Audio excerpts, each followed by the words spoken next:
Higit 15 minuto nang nakakapit ang mga nalalaming second chancers na sina Casey, Dong, Ramil, Jason, Marvin at si Donna Summer. 5 lang sa kanila ang makakapasok sa Final 5, kaya naman patatagan na talaga ang labanan. Isa sa mga nagpakita ng kanyang tibay at determinasyon ang kargador na si Jason Hatico. Sa katunayan, nung una siyang sumali sa mga pagsubok ni Lola, nakapasok siya hanggang sa Final 3. Pero pagdating sa Final Challenge, inabutan siya ng malas. Sa pagkakataong kayang ito, maakit naman kaya ni Jason ang swerte? Bawal ang atin ang paa. Bawal.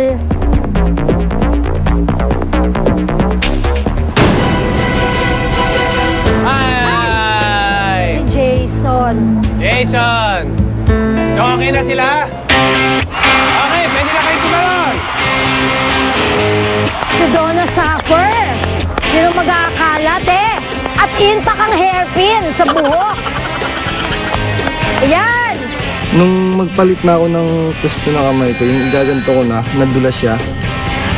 Actually, kaya ko pa naman tumagal para sa laban namin. Kasi tinitignan ko yung kasama ko.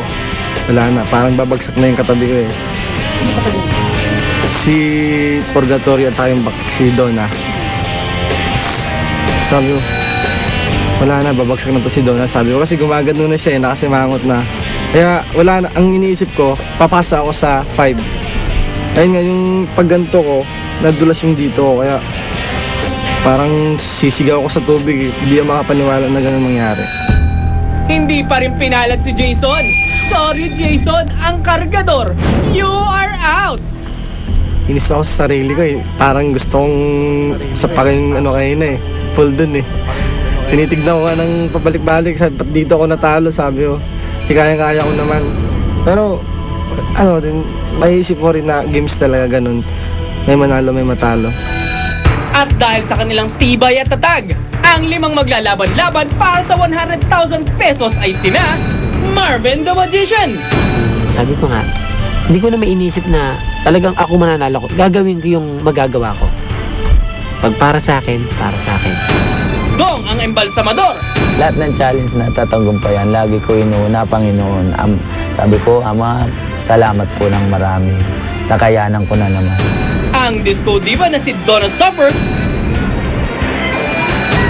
Ramil the Stuntman.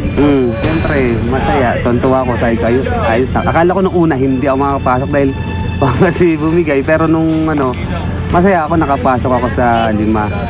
Okay, yes.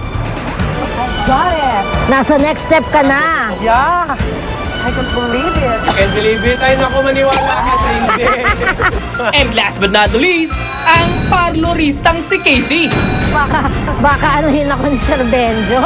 Ay, may tulak ba kita? Sorry. Anong nakarinig na ako na may nalaglag? Ay, Alis na rin ako. tinig na ako tuloy. Sabi ko, yung gwapo na laglag. Yes, sabi ko, ito na naman ako, nasa 5. Sana naman siguro, ito na siguro yung pagkakataon ko para manalo sa na to. Yaman ni Lola. Sino nga kaya sa kanilang 5 ang mananalo ng 100,000 pesos ni Lola?